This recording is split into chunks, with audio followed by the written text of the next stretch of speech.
ยไปมาพี่น้องมาเปิดภาพมาอีวันนี้ก็สิมืดหูมืดตาแน่นอนนึงเด้อพี่น้องเด้อบอลีกำลังกลับมาแต่บ้านน้องสายฟ้าแล้วมาเบิ่งสิมาแวะเบิ่งน้องเทพกับเมย์ก่อนเนาะเห็นทั้งน้องนิวเพิ่นก็ตามที่เฮาได้คุยกันอยู่พุ่นนั่นแหละพี่น้องเอ้ยคือทางไอ้เตียงเพิ่นมอบหมายให้ทั้งน้องนิวเล่นไปเอาแม่น้องเทพมาโรงพยาบาลเพราะว่าทางบ่อเตียงมีเงินอยู่รักษาอยู่2 ล้านกีบประมาณ 3,000 บาทนี่แหละแล้วก็มอบหมายให้น้องนิวไปเล่นไปเอาเรามาโรงพยาบาลแน่ว่าซั่นเนาะแต่ทางบอลลี่ก็มีอยู่บ่หลายบอลลี่เยกก็อยู่เดี๋ยวสิเบิ่งก่อนว่ามันเหลือเท่าใดแหละบ่อเตียงเพิ่นพาเพิ่นเซฟโปนเนาะตอนนี้น้องนิวแจ้งมาว่าทางเราอยู่ห้องหมอ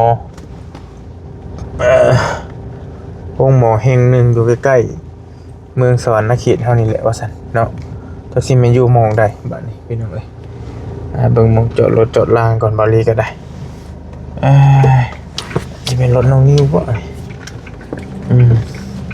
ประเดี๋ยวมาเบิ่งน้ำกันว่าจักเราเป็นหยังนะความหมายว่าเรากับอาการเรากับก็ทางน้องเทพทางน้องเทพที่พอพิษพอถือเลยทางน้องนิวเพิ่นส่งหามื้อเช้านี่ตอนแรกบอลลี่ก็ว่าสิเล่นไปแหละแล้วบ่เตียงว่าบ่เป็นหยังบ่เตียงสิไปหามาโรงพยาบาลแล้วบัดนี้บ่เตียงก็ไปบ่ทันก็เลยเปลี่ยนใจให้มอบหมายให้น้องนิวเอามาตอนค่ำนี่เลยเนาะเดี๋ยวไปเบิ่งน้ำกันจักเพิ่นอยู่ไสจักสิเป็นเท่าใดพี่น้องเอ้ยเป็นหยังเราสิเป็นโรคหยังจังใดก็จังว่ากันนะพี่น้องเนาะไปเบิ่งตัวจริงน้ำกันก่อนโดยใช่เป็นได้สวัสดีไปห่มคามว่าโรงพยาบาลเพิ่นก็บ่ค่อยให้ท่าคิดได้อยู่ได้ไว้เพิ่นว่าได้บ่ใครอยู่ซะถ้าจะฮอดบ่แม่หาก็มาฮอดนี่แหละนั่นแหละก็มาแวะเบิ่งเลยพี่น้อง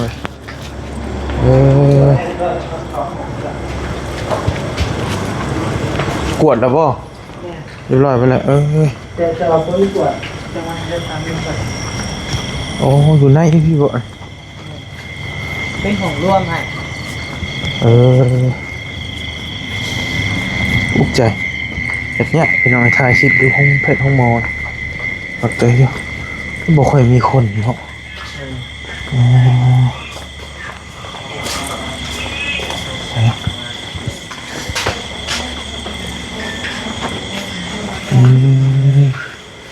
สวัสดีฮะเป็นอะไรโอ้เป็นอะไรเป็นเมื่อยโอ้ยนะนี่คือเราคือนอนเงี่ยงแค่ตั้งนอนนั่นบ่หมอนบ่มีคนหมอนบ่เนี่ยอันมียังทำถุงกันให้แม่มูนดูให้แม่มูนดูกันก็สีเงี่ยงหัวถ้าเสร็จแล้วกระทันหันเนาะให้แม่มูนก่อนลูกเข้าใจอยู่มันฝ้าวนี่แหละเจ้าน่ะใส่ให้แม่ลูกได้อีกแล้วโรงพยาบาลอีกแล้วพ่อมีชื่อว่าน้องเป็นด้อยแห้งนะเป็นอะไรบ่ได้ไปเยี่ยมแต่หึงแล้วอ้ายก็ได้อดรับอดนอนอดข้าวอดน้ำบอกเป็นอะไร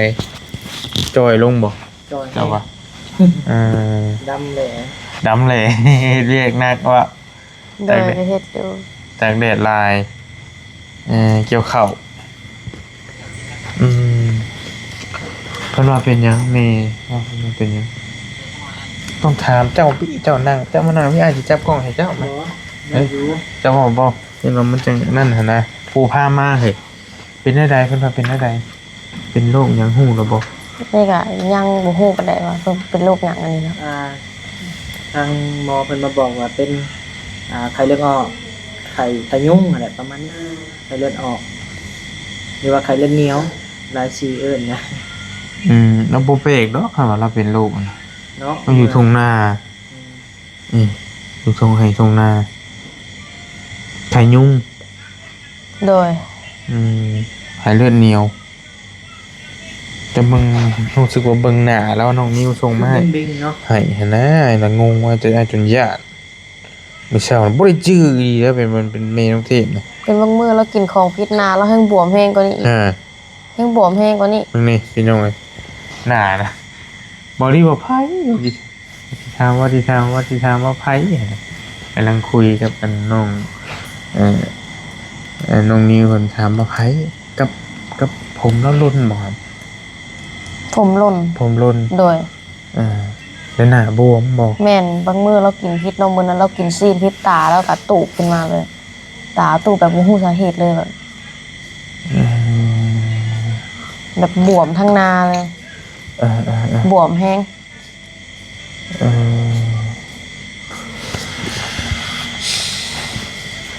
แต่เก่าเราเป็นบ่มีจัน น่ะก็เป็นว่าง2 เดือน 3 เดือนนี่แหละ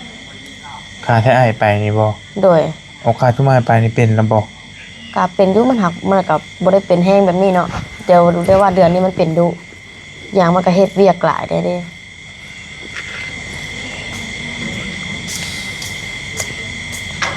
ได้เนาะพอจะได้เป็นได้พอเจ้า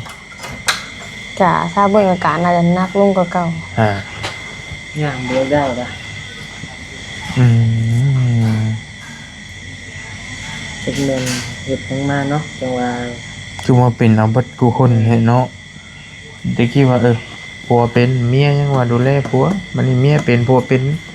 ไผบ่าเป็นน้องเทพทั้งกับน้องเท่านั้นแหละ จะเสียจังได๋ล่ะจังได๋น้องเทพ จ่ายครับ บัดนี้แม่เราเป็นเสาหลัก โดย ทางอ่า เมียนขี้เมียนเหี่ยวจักมีหยังแล้วของพ่อแล้วนี่มาเป็นบัดนี้บ่า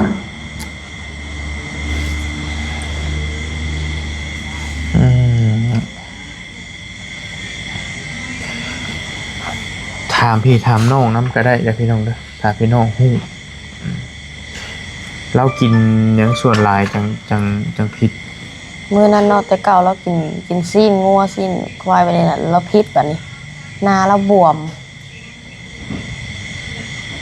ผมร่น โดย ผมหล่นนี่แบบมันเริ่มหล่นมาแต่กับประมาณเดือน1 2 เดือนแล้วมันเริ่มหล่นมาค่ะเดี๋ยวนี้มันหล่นแห้งแบบเราสาวออกแล้วเดียวอะแบบผมมันพลอยเลยนะสาวอะแบบรุดไปเลยอะจนเต็มกำมืออะ แล้วก็เจ็บไปเบิดแถวการ์ตูนแล้วก็เจ็บตามเอิกน้ำแล้ววะเว้นนี่ก็เจ็บหัวแห้งแล้วก็เจ็บการ์ตูนแห้งเว้นนี่ก็ เกิดจากโรคนี้ ว่าลุกขึ้นมากับเมื่อยแล้วก็เป็นวินอีก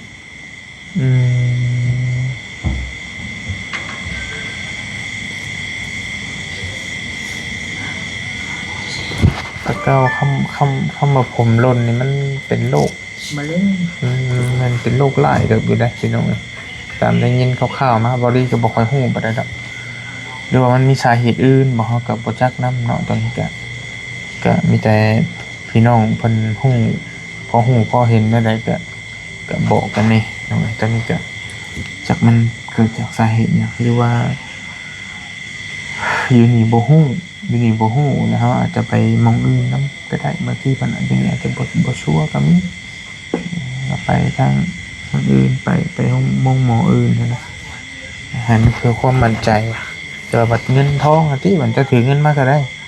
มีเงินติดตัวท่าน โดย ที่จะ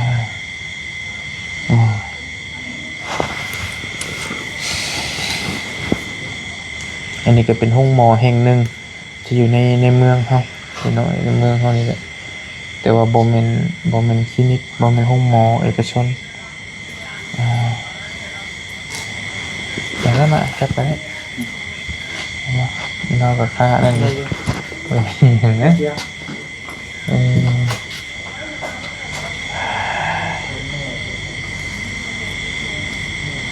ไม่อายจับไปจับไปเอาคุยกับน้องเทพนี่เป็นอะไรเป็นอะไรเนาะทีนี้จะอยู่นี่ใส่เพิ่นใส่หืดใส่ยาเบิ่งก่อนคันว่ามันโอเคแล้วก็จังว่ากันยังบ่ทันฮู้สรุปบ่เลยก็ได้พ่อก็นักแม่ก็เป็นอีกมัน น้องนี่ก็จอยลงมาอืมธรรมดาดอกไปรุ่นกำลังอันนี้เราเป็นนักตัวไหนมาครับ แม่บอก เจ้า ระหว่างเดือนนี่แหละเราเป็นแห้งเป็นดุนะ บวมอันนี้แบบนี้นะมือได้เราเป็นอันก่อนจะให้ชงมาหาเท่านิ้วน้องนิ้ว อันนี้ค่ะก็ทายเว้นนี่ตัวนี้ เว้นนี่บวมเว้นนี่แหละ หากระบวมมือเว้นนี่เลย โดย เจ้าบ่ส่งมาให้ไอ้นิ้ว แม่น แล้วมือหลังหันเด้ เมื่อหลังนั้นวันมือมันบวเป็นแห้งบ่เมื่อยกับมันบ่ได้บวมวันมืออาการมันหนักมันก็สิบวมตามไปนํแบบนี้นะเป็นตามอาการวันมือเฮาเมื่อยเฮาแบบเจ็บคัดกระโตเป็นวิ่นเป็นหยังไปนํนี่มันก็สิบวมขึ้นไปนํ อืม มันก็กินแนวพิษกินหยังเข้าไปกับบวมเลย อืม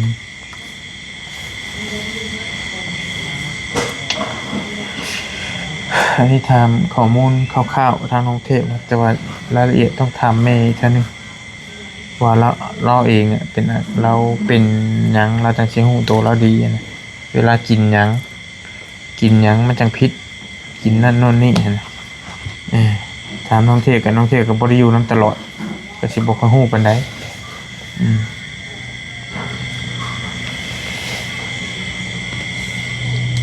แต่ว่าตกใจโตผมร่นนี่แหละ กับหน้าแล้ว ผมร่นกับหน้าบวมอันจักแน่แต่ว่าตื้อจังว่าไข้แบบว่าเป็น เราเป็นเมื่อยอะว่างวานนี่ล่ะเป็นเมื่อยนะ เมื่อยแห้งเลย โดย มาผู้แขนน้ำเอื้อยแล้วก็เป็นเมื่อยออกหน้าบ่ได้บัดนี้เราเป็นเมื่อยเป็นเจ็บหัวเจ็บอันนี้แบบนี้แหละเราก็เลยออกหน้าบ่ได้เมื่อยมันอันนั้น เจ้าบอกน้องนะเอาอันหูบมันนำให้เบิ่งเลยหูบมือเลย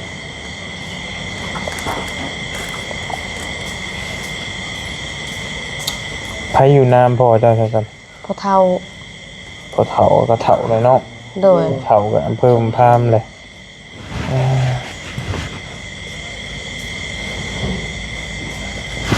มันได้เป็น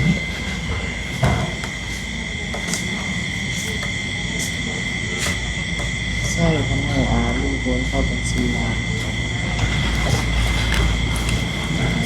ต้องได้เสียค่าธรรมเนียมเขาก็ไม่เป็นไหนกันนี่ประมาณ40 บาท นี่ยังเฮ็ดเนี่ย เนี่ย นี่ละ อันนี้หกมือเราเมื่อว่า เวลามันเย็นมันก็เป็นไม่ได้มือเราเวลาอากาศเย็นแห้งๆหรือว่าถึกน้ำหึงๆนะ เฮ้ย ถ้าเย็นเวลาหนาวนะ เอามันคือคนละสี แบบเลือดมันบ่แล่นว่าง่ายๆอะ มันเป็นไข่เลือดเหนียวอ่ะเลย แปลว่าเวลามันเย็นในเลือดมันแข็งเนาะมันก็ไปบ่ฮอดเลย เฮ้ยนี่พี่น้องเอ้ยคนละสีเลยนิ้วมือ โดย ให้เพื่อนแพทย์เพิ่นเบิ่งอยู่บ่ ให้เบิ่งแล้ว เบิ่ง ให้เบิ่งอยู่บ่สักนี่เด้ โดยให้แล้ว ให้เพิ่นเบิ่งตัวจะได้ฮู้นะนี่พี่น้องเอ้ยคือเนี่ยว่าเลือดมันบ่แล่นมานี่เลยเนี่ย มาสุดนิ้วเนาะ เออ เนื้อ แต่พวกเราเป็นตอนนั้นขี่รถจักรบ่มันเป็น บ่เวลาอากาศหนาวมันก็เป็นเลยบ่แม่นเกี่ยวกับแต่ขี่รถจักรดอก เวลามันเย็นแห้งมันหนาวแห้งถึกน้ำเย็นๆไปนี่ก็เป็นเลยล่ะ นั่งลงนะ โอ้งงเลยบัด แล้วก็มีอีกพวกนึงมันมีอีกอันหนึงอยู่แล้วกับแบบจะเป็นหยังล่ะหรือว่าเป็นแบบเดียวกันนะเนี่ย อันนี้แล้วกับเลยเวลาอากาศร้อนแห้งถึกแดดถึกคันคายเนี่ยก็เป็นไปนี่อีกนี่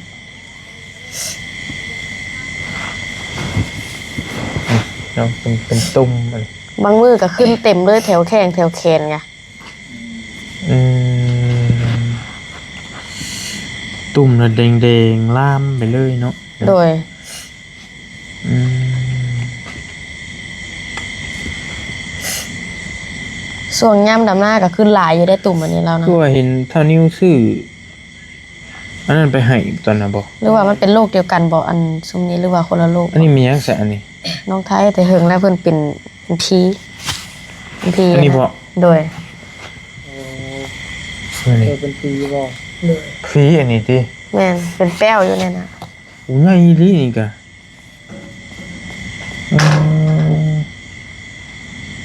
อืมโอ้งงนะพี่น้องเอ้ยไอ้เบิ่งจักได้ได เลยเป็นสัญญาณลูกหายบ่ เนาะมันแบบเป็นอะไร จักแนวแหลมเนาะเราบ่ค่อยเคยเห็นบันไดพอดียุ่งหลายบ่ มันก็หลายอยู่ คันยามหนาวนี่สิธรรมดาคันยามห โด นาวย มันก็กลางโมงอยู่แหละหัก กลาง ก็มีอยู่แล้วเนาะ กลางกะยะเฮาอยู่นาเฮาดิ แม่น เอ้ยอืมอ้าย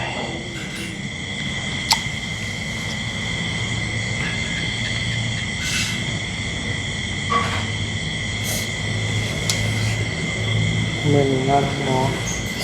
ได้นอนเหรอ แม่ใส่น้ำเกลือ เจ้าใช้จ่ายหยังไปนี่แล้ว อ่า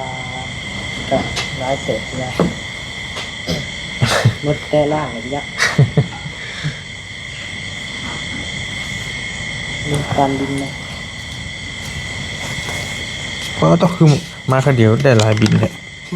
ยังบุมดได้ยังเหลือขาใหญ่ยังแปลงนะ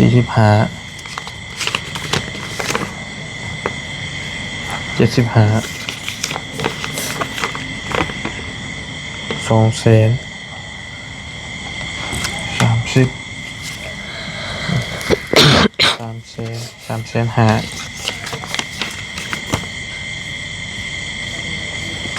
400,000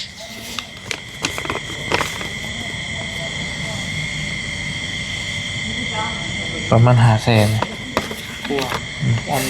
ทั้งนอกใจมันอยู่จิบจับอยู่กับไร เฉพาะน้ำนี่นะประมาณ500,000กี่เก็บไว้เท่าไหร่นี่แต่มาคนเดียว จ่ายค่า มา เข็มค่าอะไร อันมากมีแต่น้องบัดนี้เนาะโอ้ยผู้ใหญ่ผู้นั้นก็บ่มีไผมานำบ่ครับบ่ได้บอกไผบ่ฉันจะบ่ได้บอกไผ บ่ บ่ ก็เขาก็ยากเขาล่ะแบบยากไผก็มีเรียกไผนะ โอ้ยเนาะมาพัดมามีแต่เขาน้องเพิ่นเล็กน้อยนี่บัดนี้เดี๋ยวนี้แต่ว่ามันยังเนาะอ้ายเพิ่นก็อยู่ใกล้อยู่นี่เลย บอกไปแล้ว แล้วก็น้องมันก็อยู่แต่ว่าผู้นี้น่าใกล้สุด โทรหา เออ ไก่กันแล้วครับเมื่อเฮือนผม มื้อนอนในเพิ่นบ่ ทันว่าแจ้งแล้ว แต่ว่าก็ใกล้กว่าบริอยู่ ได้ก็อยู่ อยู่ในเมืองนะพี่น้องเอ้ยจ้าน้ำอ้ายก็มีเงินอยู่ประมาณฮอดบ่ล้านมัดไปในหน้ารถกินเงินเก่าหั่นแหละเงินเก่าว่าสิเก็บไว้ซอยยาวตอนนั้นแหละก็ยังเหลืออยู่ประมาณได้จักบ่จักล้านหนึงนี่แหละสิเอามาไว้ซอยแมีเจ้านี่แหละกับเงินไอ้เจียงให้ทางน้องนิวเพิ่นหัน2 ล้านก็จ่ายๆไปนี่จักสิได้ซำใดแล้วคันว่ามันอันนั้นก็มันบ่ไหวกับเบิดเงินนี่เฮากับเมื่อก่อนเพราะมันเท่าแล้วก็ ทางเจ้าเดแม่มีเงินติดตัวมาได้ บ่ได้มีเงินติดตัวเลย บ่มีหยังเลยเนี่ยแหละตอนนี้ แต่ถ้าว่าเขาจะเมื่อกะเอาเงินไม่เป็นจะแสน สิเอาไว้ให้หั่นแหละมันมีค่าใช้จ่ายอย่างอีกบ่เลยถามแพทย์หมอเพิ่นบ่ได้ก็มีว่าจะให้น้องเพิ่นไว้ใช้จ่ายก่อนหั่นนะเฉพาะหน้าก่อนก็เนี้ยเป็นไงกินข้าวน้ำแล้วว่าแล้วบ่ ยัง ขอกินจังกินเฉ ยัง พาะ ไปกินข้าวเข้าไปยังไปกินข้าวมาตรวจเลย ปิดไปแล้ว บ่ไหวแล้ว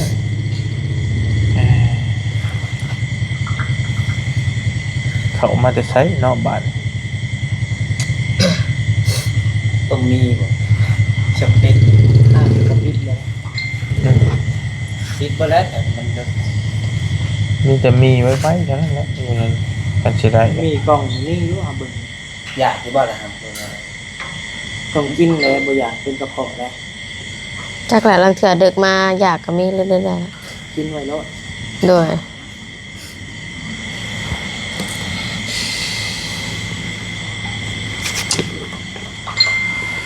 เดี๋ยวเบรกเดี๋ยววันนี้จะไปเอามาให้นอกเป็นอะไรก็เดี๋ยวเอาซื้อยาดมยาเด็มมาให้นี่กัน ไม่เลยนะครับ อืม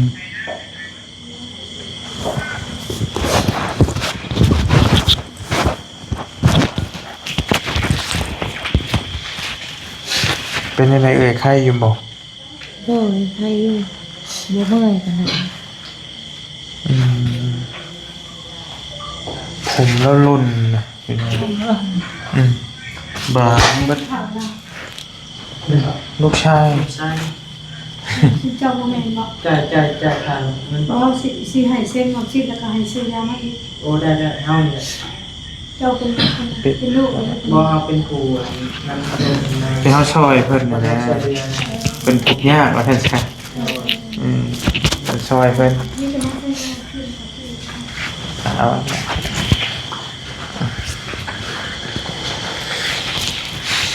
ใช่น้ำอันนี้บ่โอเคช่วงที่เฮาไปหั่นยังบ่ทันเป็นบอกผมเห็นจัง ยัง อืม ปัญหากับที่ร่นตอนนั้นในนะเดือนที่สองเกี่ยวข้าวเดือนเดียวนะ ช่วงมานาเกี่ยวข้าวนาเฮานี่ก็ยังบ่ทันเป็นเนาะ ยัง อืม ตอนเอาตะแซมไปปลูกกันยังตอนนั้นค่ะ ตอนพอน้องเทพไปนั่นก็ยังคือกัน โดยยังผมก็ยังไม่รุ่น ตอนยังบ่ทันหล่นลายปานนี้เนาะ แล้วมันรุ่นลายแล้วมันก็แบบมันเจ็บแบบเลยมันเจ็บแบบเจ็บโพดิฟนะสองข้างนะ อืม เพราะว่ามันเป็นน้ำผมรุ่นบ่ลังเจ็บ หน้าเอื้อยนี่ก็มัน ตะกี้ก็บ่ได้เป็นหน้าค่ะมันเป็นตุ่มแบบในแข้งนะแล้วมันนี่แล้วมันมาขึ้นหน้าตุ่มแดงๆนะ ขอโทษด้วยมันแบบคือ มันเข้าเบิดไป คือฝ่านี่นะพี่น้องมันก็ คือฝ่าแต่มันบ่แม่น คือขี้ไข่เคียงเนี่ยฮุบบ่ออก มันเจ็บหกนะ อ๋อ บ่ออก เจ็บกล้าม อืมอันมันไข่แต่ว่าตอนท มันคือมันก็ไข้หน้าตาย แต่ว่าตอนถ่ายรูปมาเว้นนี่คื มั อน คิ้วนั่นอย่างกัน คือไข่กว่านี้เนาะอันนี้คือสิโยมได้ออกเบิ่ง มันคือมันกระโยกมันคือมันกับแบบมันคือมันไข้มันก็ไข้มันบวม เอ้ย คิ้วก็ยังล่มนะ เอ้ยเคยไปกวดดูไสบอกเพิ่นว่าเป็นหยังเจ้า บ่ได้เคยไปใส่ อืม แบบพอทนได้ก็ทนไปนะแบบมันน่ะเคยเป็นมันน่ะแบบ มันแบบมันเป็นมา2-3 มื้อมาแล้วมันเมื่อยแบบนี้ล่ะ ก็บ่ได้ เมื่อย บ่ได้นักปานนี้ โดย อันน้องเพิ่นว่าเจ้ากินซีดแต่ว่ามันได้จังไข่บ่รู้ว่ามันเป็นหยังไงล่ะ แม่ถ้ากินซีนมันก็ขึ้นต้องกินซีน กับกินหยังอีกจืออยู่บ่ กิ เพื่ น อ มะม่วง หมักโม เลยมันแดง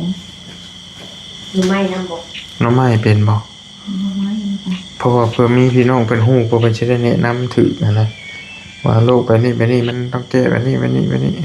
กินหน่อไม้มันก็อยากบวมแล้วน่ะมันเอากินดูๆนะ อืม อยู่ปานใดเนาะทำไม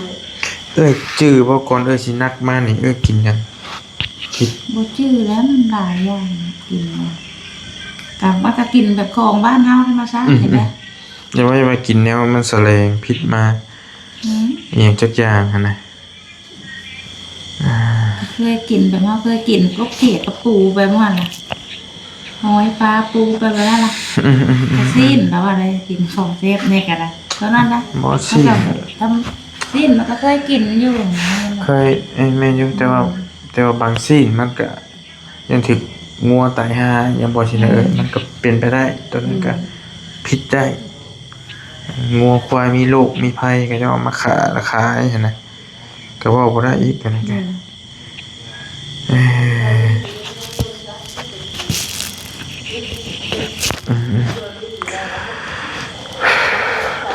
เพิ่นว่าเป็นไข่ยุงเห็นบ่เพิ่นบอกกินเพิ่นบอกอยู่เจะฟังแล้วไข่เลือดออกมือเรานี่แบบบอรี่เห็นเนี่ยมันเป็นตาย่านคือน้องเพิ่นเอาหูปให้เบิ่งหั่นน่ะ การอาบน้ำเนี่ยการหนาวๆวันนี้อาบน้ำกับบ่มีเลือดมึนแบบ บ่มีแบบบ่มีเป็นขอ โดยมันบ่ฮู้อาการตัวเองก็เลยถ่ายไว้แบบมันเมื่อยมาก เป็นเรื่อยบ่เรื่อยเป็น อืม มันหนักมันบ่มีมันหนักบ่อยู่แบบนี้นะคะแบบ เอากลับคนใดดี โดยอันนี่อย่างจะโทรหาผมอ่าน ตัวง่ายเด้อ โอเคโดยอ่า เดี๋ยวเราไปซื้อยากันเด้อ เอาบ่เอา มีซื้อยาเลย โอเคเดี๋ยวให้นางถ่ายพี่น้องเอ้ยอดฟังเบิ่งหั่นแหล้วติดตามอาการเบิ่งเนาะจะเสียเอาเงินทองกับบทได้มีมาเลยที่บ้าก็ได้เลยงั้นจะอ้ายเอาเงินไว้ให้เจ้า200,000เด้อ โดย เอา ขอบใจ เงินผู้ใหญ่เพิ่นฝากไว้ตะกี้หั่นแหละ โดย และน้องอยากกินหยังก็แบ่งซื้อกินเด้อ โดย แม่อยากกินหยังก็ซื้อมาบ่อื่นเช้าเอาละตอนนี้มันก็ปิดไปแล้วอยากสิให้เท่านิ้วเพิ่นเล่นไปซื้อแล้วกินมาให้อยู่ดีมาอัดแต่นี่เพิ่นปิดไปแล้วบ่ได้แล้วเอ้ยฟังเบิ่งฟังไปหั่นแหละไผอยู่นานำผัวเจ้าบ่ได้ไปเยี่ยมแต่เฮิงแล้วก็ได้ใครอยู่บ่เราก็ได้ หมกไข่ ตะกี้ว่าผัวเป็นเมียเบิ่งก็ยังไข่แย่พี่น้องวันนี้เมียก็เป็นผัวก็เป็นไผสิเบิ่งไผบัดนี้บ่เฒ่าไม่เฒ่าก็เราก็เฒ่าเลย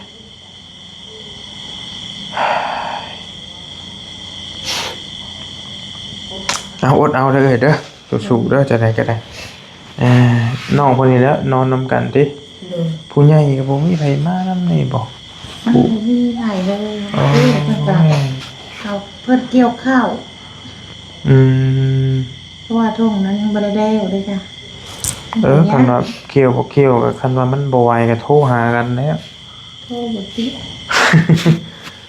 มันเวียกจำเป็นนะเฮ็ดได้สามันพ่อป้ากับป้าก่อนแหละ เพิ่นก็ยากลูกน้อยบัดนี้ป้า เออ เพิ่นมีลู เนาะ กน้อยผู้หลานเดือนก็ยากลูกน้อยคือกัน อืม ที่ว่ามามัดแขนเพิ่นน่ะเลยมัดแขนกันอันเนี้ยเพิ่นก็ ก็คล้ายหิวน้องเทพก็ยังเป็น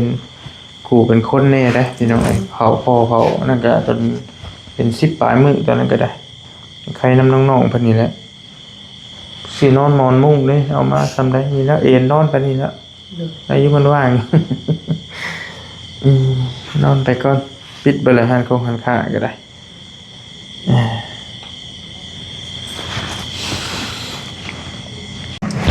โอเคไปพี่น้องมีแต่จะมาฮอดลงหมอแล้วก็ไปถามอาการเราพี่น้องคือพี่น้องได้ยินน้ำกันฮะเลยอันน่ะทั้งเกิดแล้วเราเห็นบริฟังหันแล้วบอกว่าเราเป็นตุ่มในแข้งในขาแล้วนี่เป็นตุ่มเป็นหูคือหูที่ทางน้องเทพให้เบิงน้องของน้องเทพให้เบิงบางทีมือนี่กับแดงมาเฉพาะข้อนี้และจุดนี้นี่ขาวบางที่มันหนาวนะถึงน้ำถึงในมันหนาวแล้วมันเป็นบ่สันเลือดโบเลนนะพี่น้องแล้วก็ผมแล้วล้นแล้วก็หน้านี่ขึ้นเป็นฝาเป็นดำๆเป็นจุดขึ้นคือพี่น้องเห็นนั่นแหละก็บ่ฮู้ว่าเราเกิดจากหยังถามอาหารการกินแล้วก็ว่ากินไปหั่นแหละกินซีนกินไข่กินปูกินปลากินหน่อไม้หน่อตกตามบ้านนอกของหน้าเฮาแหละว่าซั่นพี่น้องเนาะแต่ว่าเป็นมารู้สึกว่าเป็นมาโดนเติบแล้วแต่ว่ามันยังบ่ได้หนักปานนี้ก็บ่ฮู้ว่าเกิดจากโรคหยังแต่ว่าหมอเพิ่นนี่อยู่ในนี่เพิ่นบอกว่าเป็น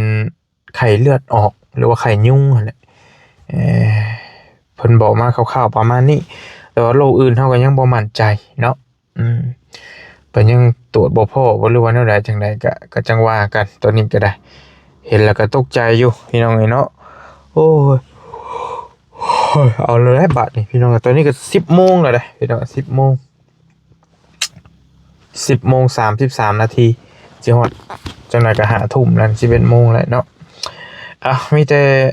ฝากพี่น้องติดตามอาการเรานำกันบอลลี่ก็ยังเงินอยู่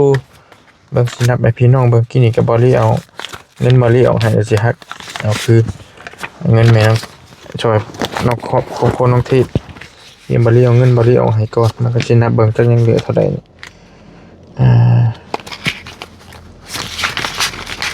ได้เงินมาซอยน้องเทพพี่น้องเด้อ1 2 3 4 5 6 7 8 9 10ยังเหลืออยู่ล้านหนึงพอดีบาทนี้กี้นี่เอาให้น้องเพิ่นตะกี้เหลือล้าน2แล้วนี่ยังเหลืออยู่ล้านหนึงเอาให้น้องเพิ่น200,000ก็พอดีแล้วเอาเก็บไว้ช่วยรักษาแม่เพิ่นนั่นแหละเพราะว่าเงินนี่ตั้งแต่บริไปซอยน้องเพิ่นอยู่เซโปนไปซอยพ่อเพิ่นมีผู้ใหญ่ใจดีหลายๆท่านเพิ่นฝากมาให้ก็บริเก็บไว้อยู่เนาะก็ยังเหลืออยู่แล้วเวลามันจำเป็นก็ได้ใช้จ่ายให้เราตะกี้น่ะว่าสิไว้เก็บโฮมซื้อรถจักรก็บ่เตียงก็ว่าอยากหารถจักรมือสองให้เมียเราไปใช้ซาเล้งไปขายอย่างเงี้ยนะเก็บไว้แล้วก็เวลามันผ่านไปทั้งเฮาก็ยุ่งแน่ก็บ่มีเงินมันบ่เพียงบ่พอแล้วก็เลยนี่แหละเงินบ่เตียงก็เหลือส่ำนั้นเหลืออยู่2ล้านก็ให้น้องนิวมาแล้วมาไว้รักษาเรานี่แหละก็เบิดเท่านั้นก็ยังบ่รีเงินนำบ่รีอีกกินนี่ก็น้องนิวเพิ่นไปจ่ายยาอยู่เนาะอันใดๆก็แล้วแต่ขอบใจขอบคุณผู้ใหญ่ใจดีทาง FC บัดจุกทุกคนเนาะที่ติดตามเนาะ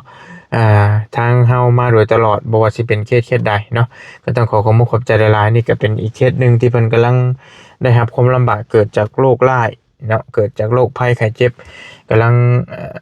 พาเพิ่นมารักษาแต่ว่ารักษาได้ซำใดก็เบิ่งเงินเบิ่งทองนั่นแหละถ้ามันบ่เพียงบ่พอก็แม่นกลับไปก่อนเนาะถามแล้วกินแล้วก็ว่ามีแฮงขึ้นแล้วแต่ว่าเฮาบ่ฮู้ว่ามันสิเป็นอีกบ่หรือว่าแนวใดก็ติดตามเบิ่งเนาะผมแล้วก็จนบางนะพี่น้องมันหล่นแฮงอยู่ดีมีแฮงโชคมาร่ำรวยบ๊ายบายพี่น้อง